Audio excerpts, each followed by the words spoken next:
Assalamualaikum warahmatullahi wabarakatuh. Salam sejahtera untuk kita semua. Om Swastiastu, Namo Buddhaya, Rahayu. Hari ini di dunia tengah bergulir, memasuki era revolusi industri 4.0. Hamparan cakrawala baru terbuka di hadapan kita. Dan mulai dari dominasi platform digital, percetakan 3 dimensi, rekayasa genetika, hingga meningkatnya keterhubungan antara internet dengan benda-benda sehari-hari.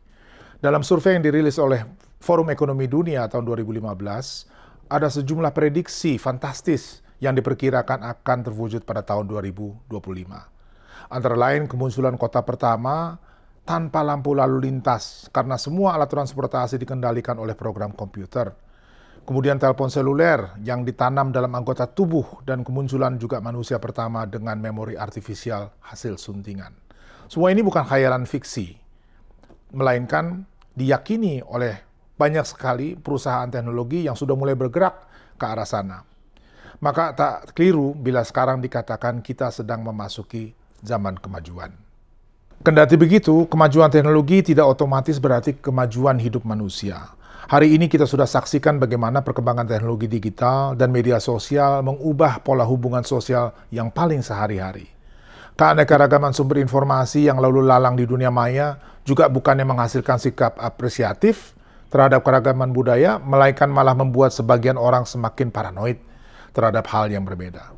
Di media sosial, orang dengan cepat tersekat ke dalam kelompok-kelompok dengan identitas bersama yang dibangun dari sikap intoleran terhadap kelompok lain.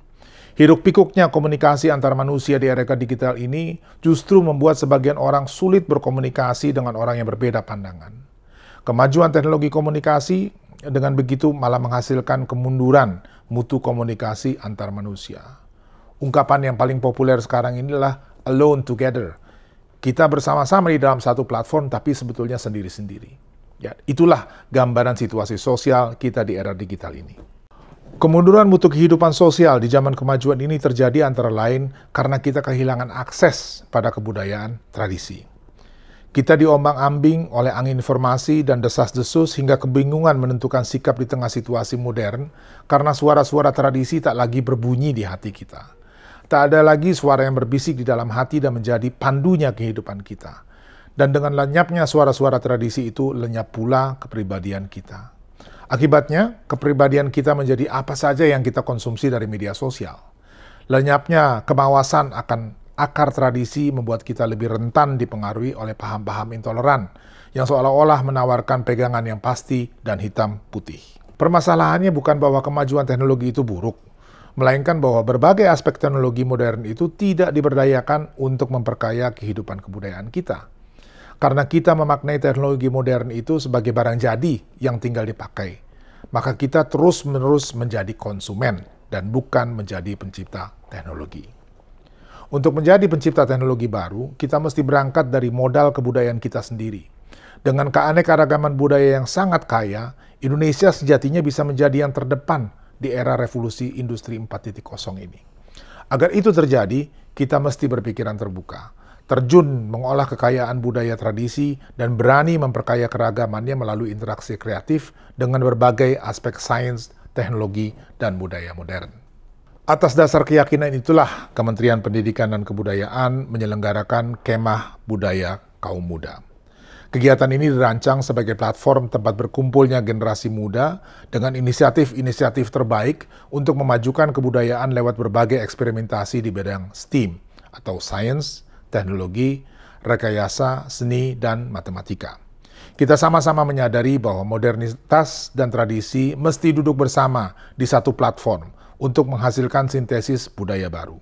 Kita yakin pula peran angkatan muda yang paling utama dalam terbentuknya budaya baru itu. Oleh karena itu, Kemah Budaya Kaum Muda ini digelar dengan semangat memberi ruang ekspresi kreatif bagi tumbuh kembangnya segala inisiatif pembaruan dan pemajuan kebudayaan dari kalangan muda. Harapannya, ruang ekspresi itu dapat dimanfaatkan kaum muda untuk menjawab tantangan hari ini. Situasi kita hari ini adalah tatanan hidup yang dibentuk oleh wabah COVID-19. Akibat itu, setiap orang cenderung terasing dari hubungan-hubungan sosial kultural yang selama ini ikut membentuk keseharian dan identitas dirinya. Orang-orang tidak lagi leluasa berkumpul di ruang publik.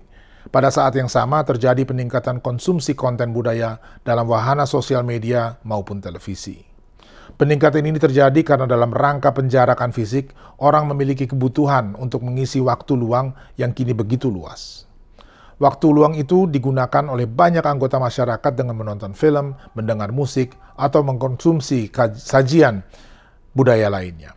Hal ini memperlihatkan bahwa dalam situasi penjarakan fisik seperti sekarang, kebudayaan berperan penting dalam menjaga irama hidup sehari-hari. Dengan mengkonsumsi konten-konten budaya, orang merasa dapat terhubung dengan masyarakat umum, dan hal itu merawat dimensi kesosialan manusia.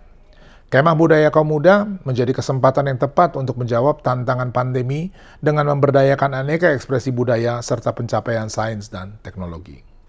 Sungguh besar harapan saya bahwa dari platform ini akan menetas inisiatif-inisiatif baru yang akan menggelorakan kebudayaan kita. Semoga antusiasme kaum muda untuk berpartisipasi dalam kegiatan ini akan menjadi daya gerak bersama untuk menggulirkan tatanan hidup baru yang lebih berkelanjutan dan berlandaskan pada kekuatan budaya. Wassalamualaikum warahmatullahi wabarakatuh. Om Santi Santi Santi Om. Namo Buddhaya Rahayu.